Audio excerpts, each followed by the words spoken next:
Gabriel was born in 1776 on Thomas Prosser's tobacco plantation in Henrico County, Virginia. When he was about 10, Gabriel and his brother Solomon began training as blacksmiths. Although nothing is known about Gabriel's parents, it is likely that his father was a blacksmith because skills were typically passed from generation to generation in Virginia slave families. As a child, Gabriel was also taught to read and write. Gabriel was unusually intelligent and unusually large. By the age of 20, he was 6 feet 2 or 3 inches tall and was enormously strong from his years of smithing. Even older slaves saw him as a leader. Prosser died in 1798, and his son Thomas Henry Prosser, at age 22, became the new master of the Brookfield plantation. Thomas Henry was a cruel and economically ambitious master, and it was likely that he pushed his slaves too hard. He also hired out some of his skilled slaves, including Gabriel and Solomon, a practice that was common in Virginia at the time, and that allowed slaves more freedom than some Virginians were comfortable with. Although the state legislature made laws attempting to curtail hiring out, they were not enforced, largely because local merchants and artisans relied heavily on the cheap labor and that they could get from hiring slaves, as opposed to white tradesmen. Thomas Henry allowed Gabriel to hire himself out to masters in and around Richmond, giving him access to certain amounts of freedom as well as money. Gabriel also met fellow hired slaves, free blacks, and white laborers, with whom he shared work in leisure time. In September of 1799, Gabriel, Solomon, and a fellow slave named Jupiter stole a pig. When caught by the white overseer, Gabriel wrestled him to the ground and bit off most of his ear. In court, Gabriel was found guilty of maiming a white man, a capital offense, but Gabriel escaped execution through a loophole called the benefit of clergy, which allowed him to choose public branding instead of execution, if he could recite a verse from the Bible. Gabriel recited his verse and then was branded on his left arm in the open court.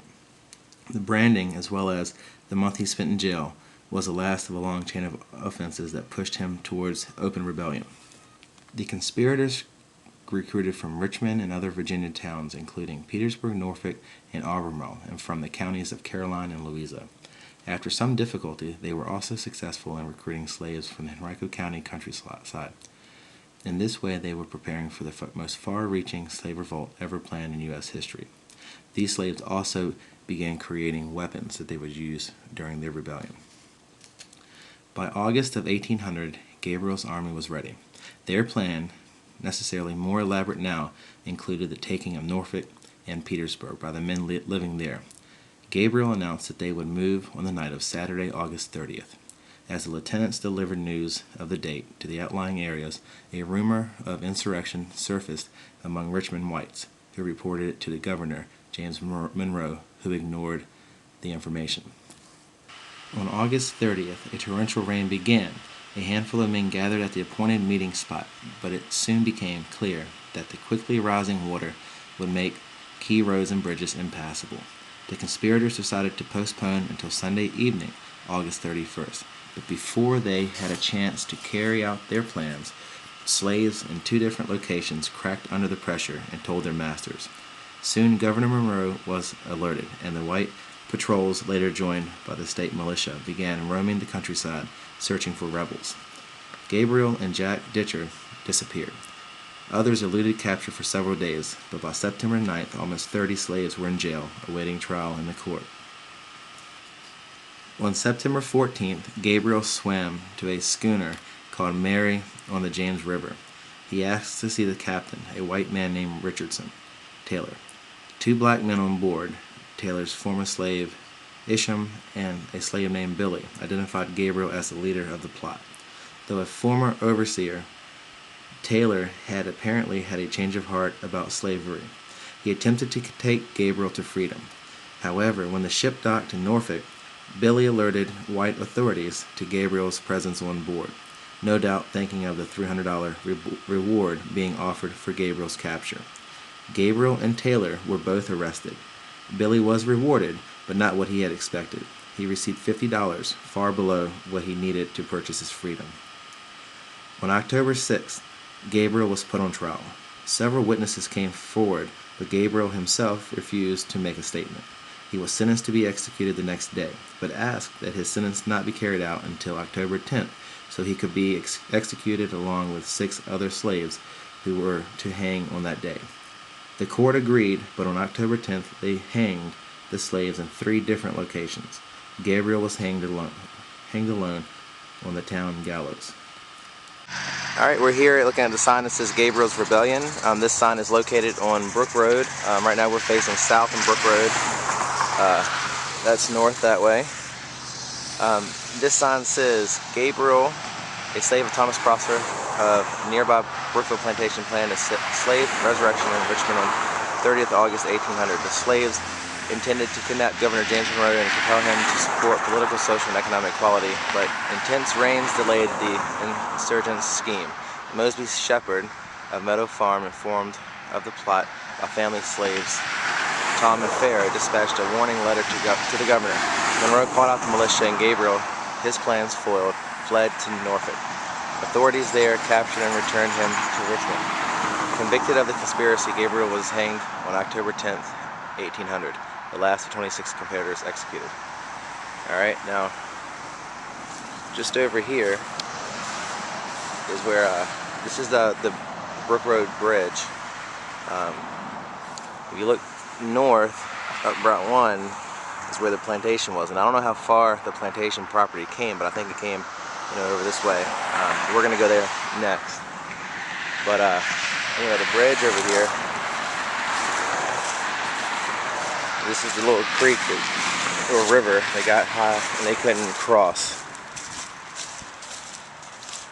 Right down in there. So, in this area is where they met, and they were going to cross, but the storms kept them from crossing that creek on the bridge. Alright, we are heading north on Brook Road, just a little bit above the Brook Road Bridge that was just videotaped. All along here to the right is supposedly where Thomas Prosser's plantation was, and we're turning now on Brookside Boulevard, just south of Wilkerson Road, off Brook Road.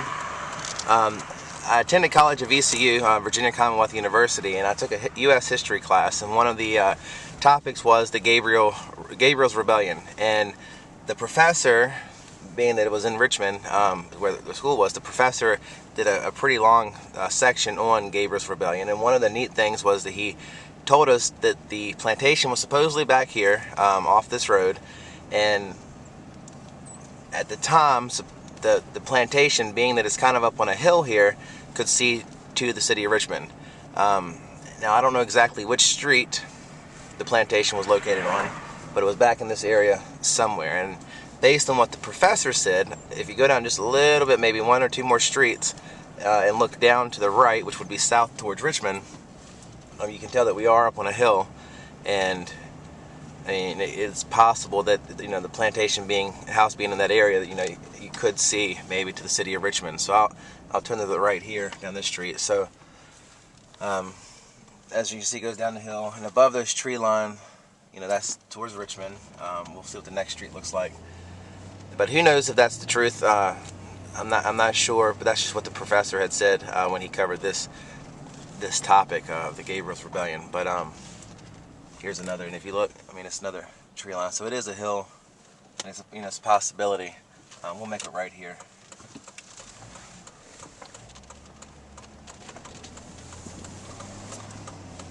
So I mean, who knows what the trees in that far distance look like back then, but as you can tell, we are up on a hill. We're getting ready to go down the hill. This goes all the way down to the little river that the Brook Bridge crossed over, the spring. Young Spring, I think is what it was called at the time.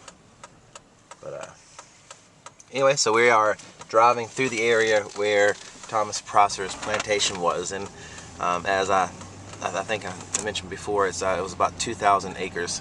So it was a lot of land, so this is probably pretty much all the way down to the actual river, which would be at the bottom of the hill. And I don't even know if it could be considered a river. It's more of a creek, or a big creek.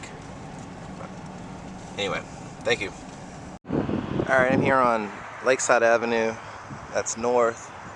That's south. That's Bryan Park over there. This sign is on the side of the road. It says, just 1 block southwest at Young Spring on Upham Brook, slaves often congregated on weekends to hold religious services and social gatherings. This was where Gabriel, a slave of Thomas Prosser, planned the slave rebellion scheduled for the 30th of August 1800. Gabriel and his followers plotted to capture Richmond and to demand their freedom. The attack never took place because a turbulent thunderstorm made roads and bridges in the city impassable. Governor James Monroe, learning of the plot, mustered the militia, and eventually most of the conspirators were captured and 26 slaves were executed. Alright. So like I said, Bryan Park is right over there. Springs Park is down the street right over there. About 150, 200 yards or so. Alright, we're at Spring Park now. It's got a parking lot here. It's kind of at the corner. I don't know if you can see that road sign that says Bloomingdale and Park Street. That truck is driving on Lakeside Avenue, so the other side of that brick building is Lakeside Avenue. About where that truck is now is the entrance to Bryan Park in Henrico, Virginia. Looking up here on the hill, those cars are driving on 95. We've got a sign here. I'm going to read this in a second. Looks like there's another sign over there, and there's a creek or like a little small river running through over there, just on the other side of that grassy area. So let's see what this sign says here. This one actually has a map of Henrico County. It shows Brook Road coming down the middle. We've got Mountain Road coming across here. Got a bunch of different points. Down here we have a little more detailed map of the city of Richmond. So let me go through the different points here. We're at number 1. This is Young Spring. Number 2, up here next to near Brook Road, is Brookfield Plantation. It's the plantation where Gabriel was kept. Number 3 is Brooks Bridge.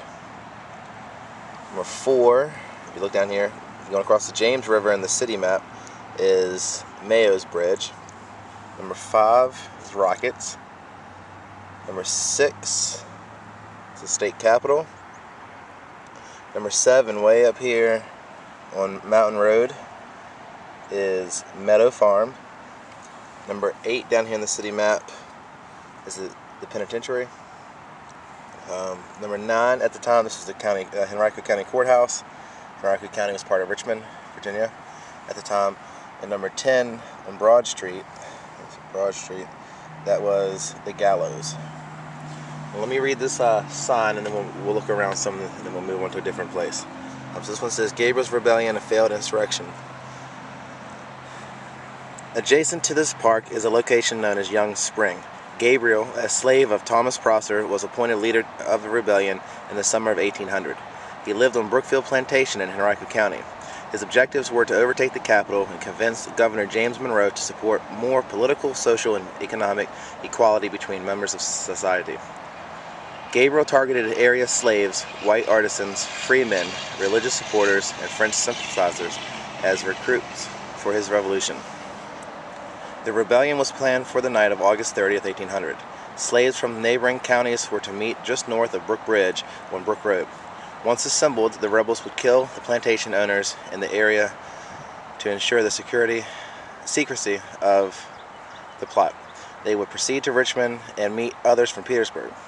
One band would secure Mayo's Bridge and set fire to Rockets, a warehouse district in Richmond, as a diversion. A second band would capture the state capitol. They would then kidnap Governor Monroe and persuade him to accept their demands. The scheme failed due to a massive thunderstorm that made roads and bridges impassable. The rebel leaders rescheduled for the next evening, but it was too late. 2 slaves from Meadow Farm, Thomas and Farrow, informed their owner, Mosby Shepherd, of the plot. Shepherd notified Governor Monroe, who called out the militia to protect the capital. Gabriel escaped down the Chickahominy River and eventually to Norfolk. On September 23, 1800, Gabriel was arrested and imprisoned at the newly built penitentiary. The Henrico court tried and convicted Gabriel and more than 20 rebels for conspiracy. Gabriel was executed at the gallows on October 10, 1800.